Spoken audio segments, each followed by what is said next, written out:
Hi, my name is Chrissy Filipino, and I've danced every day consistently for the past 30 plus years. In this episode, I'm going to share how I've been able to maintain this level of consistency and how you can too. Hello, my beautiful, gorgeous dance baby, and welcome to another episode of More Than Dance. I thought I'd share with you some of the things that I do on a regular basis so that I can dance every day. So, as you know, I've been dancing since the age of 2, and I've owned my studio for 15 years, and there isn't a day that goes by where I don't dance. In fact, even when we're on vacation, I'll make it a point to dance, especially when we were in Italy and I ended up in the street performance parade.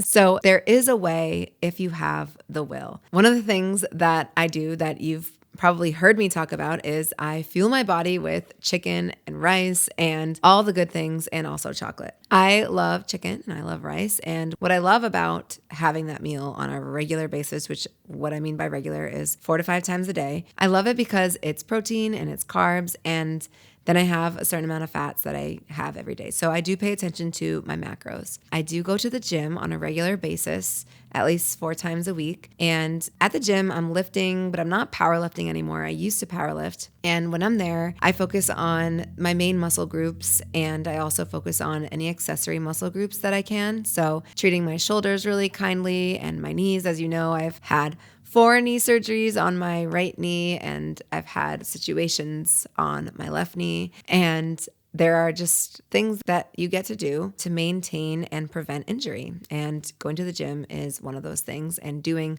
PT-like exercises is also another thing. When you look at my schedule, you'd be like, oh my God, that is impossible. Like, how do you do it? How do you dance that much and not get sore, not get tired, and always ready for more? And it really does boil down to eating for me. Like, I need to make sure that I'm properly fueled. And then it also boils down to hydration, obviously. Yes, we know this. Those are like kind of like the obvious ones. I think like you go in expecting like, okay, she's probably going to talk about food and water. I'm not really going to spend too much more time talking about those things. I kind of feel like that's a given. What I do want to talk about though is sleep. So I do make sure to get as much sleep as I can for that week. It varies between 5 to 7 hours. And there's some weeks where like the sleep is just, it's not happening. And then there's some where it happens more. And if you can right now in your life get a ton of sleep, do it. You're not a hero for getting less sleep. So on the days that I can sleep more, I do. And I let myself just like wake up without an alarm clock, and it feels amazing. And again, like I think that that's a given. Food, hydration, sleep, going to the gym. Okay, yes, all beautiful, healthy habits. And now that we've crossed those off the list, I want to get into really what I think sets me apart. One is I'm in a mindset of how can I versus can't. And there is a beautiful episode on this for anyone who is saying, oh, I'm too old to dance, or I'm too fat to dance. There is never a moment in my life where I'm like, I can't do that. And I think it's because I adopted I don't say the word can't. I've always kind of been the how can I? And I don't know if it came from like finagling as like a kid. I was just a finagler. I was a finagler kid. I don't know. Someone was talking about like fun facts the other day, and I was like, well, one of my fun facts is I don't like waiting in lines. And they're like, what do you mean? I was like, well, I don't like to cut either. They're like, so wait, really, what do you mean? I'm like, no, I just like find a reason to be needed in the front of the line. My example was the moment when we were on a bachelorette party and we decided that we were going to perform for the Pandas, and we needed to perform for the Pandas the routine that we prepared, and it was exciting for everyone. So it's like people wanted us to lead the line and dance for the Pandas. Stuff like that. There's always a how can I? How can I not wait in this 4-hour line? I've always been kind of a finagler. I've always tried to figure out, well, okay, how can I be able to do gymnastics and dance and volleyball and also get A's in all my classes? There's always been a way to figure it out. It's a push and it's a pull, and it's an asking and it's a figuring it out. And I haven't been shy of doing that ever. And I don't think you need to be shy about doing that ever. And here's where that's going to be really important for you, because one of the biggest reasons of why I can dance every day is because I know how to treat my body on the dance floor. I know how to modify. And it's a skill to learn how to do that. Yes, I realize. And it's a skill to know the move to do that's not the actual move. And there also is something else that you can do that I know that people shy away from, and it's asking for help. I have learned, and as you grow deeper into your dance journey, you're going to learn and practice the skill of asking for help. Asking for help for a modification. What could I do here if my leg is hurting today? What could I do here if my shoulder is hurting when I'm in that position? What can I do here if I actually want to do the whole dance standing and not on the floor? At my studio, there is always a way to do anything for your body, because one of my biggest beliefs is that dancing is for everyone. Dancing is for the person who is freshly out of college and wants to continue their dance journey. Dancing is for the person who has lost themselves to motherhood and they're getting back on the dance floor. Dancing is for the person who has never danced a day in their life and just loves the idea of dancing and wants to do it. Dancing is for the 81-year-old man who wants to keep his brain active and stay in a dance community. Dancing is for everyone. And I have all different types of students, and we all figure it out. And the biggest goal that we all have is we're in it for longevity. We know that we're not 8 with 8-year-old bodies, which, man, some days I think like, wow, that'd be cool to like feel that again. Like kneecaps. When we know like we get to take care of our bodies, we get to use knee pads.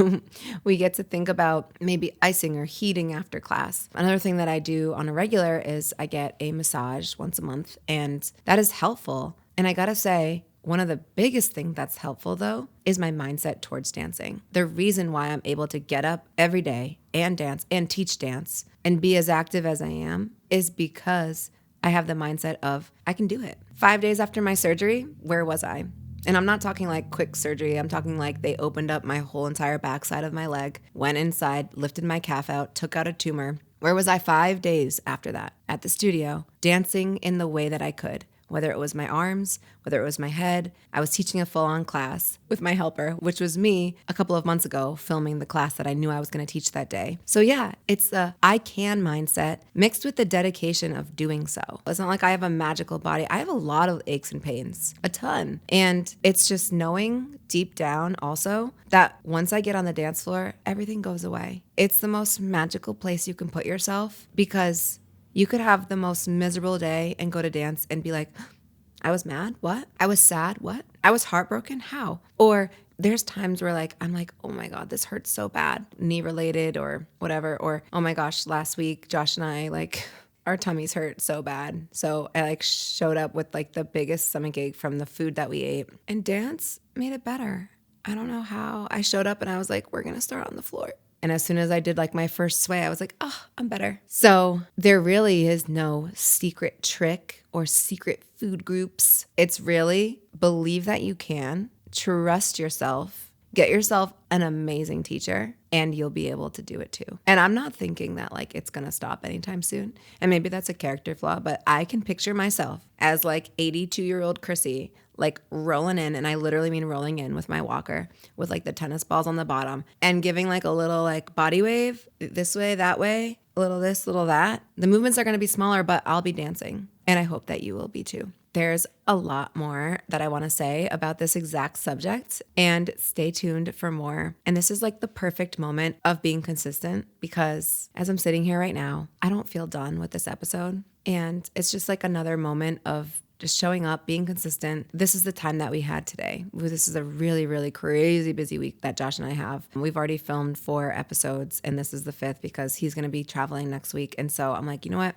We're going to get done what we can get done in the time that we have done, and this is what it is. And we're okay with that. All that means is we might continue this episode at another time.